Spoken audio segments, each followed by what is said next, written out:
안녕하십니까. 조갑제TV 시청자 여러분, 저는 조갑제닷컴의 조사별입니다. 지금 시각은 2020년 12월 7일 오후 3시를 가리키고 있습니다.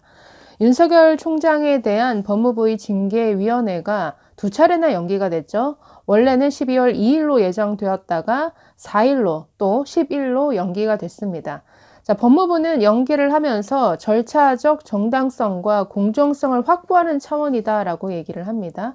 그러나 법무부가 윤석열 총장을 징계위원회에 회부한 것 자체가 원천적으로 엉터리다라고 보는 것이 맞겠죠. 자, 이것은 지난 2일 법원이 윤석열 총장에 대한 직무정지가 잘못되었다, 집행을 정지하라 라고 내린 그 결정, 그리고 같은 날 법무부의 감찰위원회가 위원들의 만장일치로 징계 철회를 요청한 것, 이것이 이 절차 자체가 원천적으로 엉터리임을 아주 확고하게 증명해주고 있습니다. 그렇기 때문에 이제 와서 절차적 정당성을 확보하겠다라고 내놓는 모든 방안들은 사실상 또 하나의 핑곗거리에 지나지 않는 셈이죠. 지난주 문재인 대통령은 법원의 집행정지 결정이 나온 다음 날이죠. 3일에 참 하나마나한 말장난 같은 말을 또 했습니다. 윤석열 총장에 대한 징계와 관련해서 절차적 정당성과 공정성을 확보하는 것이 중요하다라고 이렇게 말했습니다. 그러면서 새로 임명된 이용구 법무부 차관이 징계위원회에서 위원장을 맡지 않도록 했다라고 하면서 이렇게 위원장을 맡지 않도록 한 것도 절차적 정당성과 공정성을 확보하는 방안이다라고 이렇게 주장했습니다. 이것은 참 국민을 바보로 하는 이런 궤변이죠. 왜냐하면 잘 아시다시피 이용구 법무부 차관은 지금 원전 경제성 조작 핵심 혐의자인 백운규 전 장관의 변호를 맡았던 사람입니다. 즉 이해관계에 있어서 아주 윤석열 총장과 아주 반대 진영에 있는 사람이죠. 자, 이런 사람을 지금 차관으로 임명한 것도 부적절한데 지금 윤석열 총장에 대한 징계위원회에 당연직 위원으로 차관은 들어가게 되어 있습니다. 마치 징계위원장을 맡지 않는다라고 언급하는 것이 징계위원회에 들어가지도 않는 것처럼 보이게끔 하는데 아니죠. 위원장은 맡지 않더라도 징계위원회에 당연직 위원으로 참석합니다. 한 표를 행사한다라는 것이죠. 아니, 무슨 위원회에서 아예 배제시키는 것도 아니면서 위원장을 맡지 않는 것이 절차적 정당성과 공정성을 확보하는 것처럼 지금 이렇게 혼돈케 하는 이런 말장난을 지금 한 겁니다. 자, 이 윤석열 총장에 대한 징계 절차가 처음부터 끝까지 하자투성이다라고 하는 것은 곳곳에서 드러나고 있습니다. 첫째, 이 징계 날짜를 지금 2번이나 연기한 것 자체가 절차적 하자가 있는 것을 자인한 셈이죠. 또 두 번째는 당사자가 내가 무슨 이유로 징계위에 회부됐는지를 알아야 되죠. 그리고 그 근거 자료도 함께 제공을 해야죠. 그런데 지금 기껏 법무부가 윤석열 총장 측에게 제공한 자료는 신문기사 스크랩이 전부다라고 합니다. 즉 이것만 보더라도 윤석열 총장의 비위 혐의에 대한 법무부의 어떤 사전 감찰 내용이 너무나 부실하다라는 것을 알 수가 있죠. 자, 세 번째는 당사자에게 소명할 기회도 주지 않았습니다.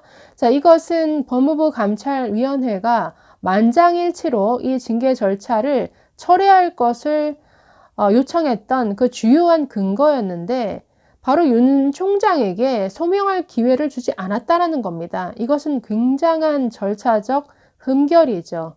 사실 다 연결이 된 거죠. 제대로 된 감찰 내용이 확보가 되지 않았기 때문에 줄 수 있는 그 정보도 아주 없을 것이고 그러다 보니까 당사자에게 이러이러한 내용에 대해서 구체적으로 소명하라라고 하는 그 기회조차도 줄 수 없었겠죠. 그렇기 때문에 처음부터 끝까지 얼마나 하자투성이인지를 알 수가 있습니다.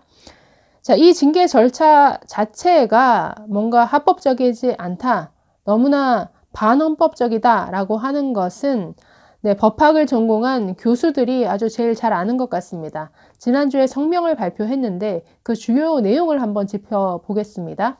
자, 지난 12월 1일이죠. 법원의 결정이 나오기 하루 전날 대한법학교수회가 성명을 발표했습니다. 추미애 법무부 장관의 검찰총장에 대한 징계 요청과 직무정지 처분은 헌법이 정한 적법 절차와 형사법, 검찰청법 등 실정법을 위반한 행위다라고 아주 작심 비판했는데 그 내용을 일부만 한번 살펴보도록 하겠습니다. 자, 이렇게 시작합니다. 국민이 원하는 살아있는 권력에 대한 성역 없는 수사를 지휘하고 있는 검찰총장의 직무를 정지시킨 법무부 장관의 처분은 위법 부당한 것으로 검찰의 정치적 중립성을 보장하는 헌법 정신과 법치주의를 훼손한 행위다라고 이렇게 지적했습니다. 자, 긴 성명서 내용 중에서 어떤 부분이 반헌법적인가 라는 것을 지적한 부분만 한번 읽어보도록 하겠습니다. 자, 첫 번째, 징계 사유에 대한 적절한 조사 절차와 명백한 증거 없이 징계를 요청하면서 검찰총장의 직무를 즉시 정지시킨 결정은 성급하고 과도한 것으로 헌법이 정한 적법 절차를 위반했다고 판단된다라고 했습니다. 즉, 명백한 증거 없이 징계를 요청한 것 자체가 지금 적법 절차 위반이라는 것이죠. 자, 두 번째, 그 징계 사유 중 가장 중대한 것으로 보이는 재판부 불법 사찰 이 사안은 명확한 조사를 통해 구체적인 물적 증거가 확보되어야 함에도 불구하고 뒤늦게 대검찰청 압수수색에 나서는 등 수사 절차의 적법성에 대한 흠결은 그 처분의 합법성에 대한 국민들의 신뢰를 얻지 못하고 있다라고 이렇게 지적했습니다. 자, 세 번째는 무엇보다 살아있는 권력이 개입된 것으로 알려져 현재 진행 중인 옵티머스 라임 사건 수사 등을 지휘 감독하고 있는 검찰총장의 직무를 정지시킨 것은 살아있는 권력에 대한 성역 없는 수사를 방해한 부당한 처사다라고 이렇게 지적했습니다. 또 마지막으로 이렇게 지적합니다. 근본 법무부 장관의 검찰총장에 대한 징계 요청과 동시에 내려진 그 직무 정지 결정은 사실 인정을 위한 증거 수집 절차와 적정한 수사권의 행사, 이것을 무시하거나 남용한 것으로 우리 헌법이 정한 적법한 절차와 형사법, 검찰청법 등 실정법을 위반한 행위라고 본다고 이렇게 지적했습니다. 자, 그러면서 마지막으로 이런 말을 덧붙입니다.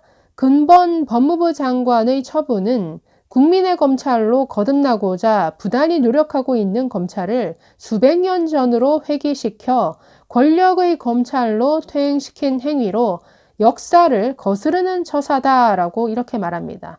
지금 국민들은 과연 우리 검찰이 권력자를 위한 검찰인가 아니면 국민을 위한 검찰인가를 묻고 예리하게 응시하고 있다. 이러한 국민들의 눈높이에 부응해 그동안 검찰은 자발적인 개혁에 앞장서 왔다. 이것을 격려하지는 못할 망정 오히려 저해하는 행위를 국민들은 좌시하지 않을 것이다 라고 이렇게 대한법학교수회가 성명을 발표했습니다. 자, 문재인 대통령은 절차적 정당성과 공정성을 강조했다는데 이제 와서 그것을 지키는 길은 징계위원회 자체를 열지 않는 것, 그것밖에는 없죠. 그런데 그것을 선택할 가능성은 없어 보입니다. 지금 윤석열 총장 측에게 당연직을 제외한 징계위원 명단조차도 공개하지 않고 있죠. 그래서 윤석열 총장 측 그 이완구 변호사는 이 검찰총장에 대한 징계 관련 법 규정 자체가 문제가 있다라고 하면서 헌법 소원을 제기한 상태이기도 합니다. 자, 이 와중에 지금 징계위원으로 들어가는 이용구 법무부 차관, 이 차관이 텔레그램 대화방에서 내용한 그 대화 내용이 언론에 노출이 되면서 굉장히 많은 비판을 받고 있는데 내용인 즉슨 징계위원이면 판사와 같죠. 지금 양쪽으로부터 독립해서 중립을 지켜야 되는 자리인데 그 내용을 보면 추미애 법무부 장관 측과 끊임없이 대화를 나누면서 뭔가 윤석열 총장을 제거하기 위한 아주 무슨 모략을 짜는 것 아니냐, 뭐 이런 내용으로 추측되는 내용입니다. 그리고 대화를 나눈 상대방도 이종근 대검 형사부장, 즉 징계를 주도해온 박은정 감찰 담당관의 남편이죠. 이 이종근 검사로 지금 알려져서 더 논란이 되고 있습니다. 그래서 중립을 지켜야 될 차관이 그러기는커녕 지금 뒤에서는 이렇게 검찰 안에 있는 인사와 또 추미애 장관 측 사람들과 함께 뭔가 윤석열 총장을 몰아내기 위한 이런 모의를 차관이 앞장서서 주도하고 있는 것 아니냐, 이런 의심을 당연히 지금 받고 있는 것이죠. 그렇기 때문에 이용구 차관은 이 징계위원회에서 당연히 빼야 됩니다. 이런 지금 원전 수사와 관련해서도 관련이 있는 사람이 이 윤석열 총장에 대한 징계에 뭔가 판단자로 나선다. 이것은 말이 안 되는 것이죠. 그래서 징계위원회에서 빠질 뿐만 아니라 글쎄요, 이 차관으로 임명한 것 자체부터 철회되어야 되지 않을까 싶습니다. 그러나 연일 폭주하고 있는 이 문재인 정권이 많은 법 전문가들이 한결같이 얘기하고 있는 반헌법적인 이런 행로에서 돌이킬지는 미지수인 것 같습니다. 감사합니다.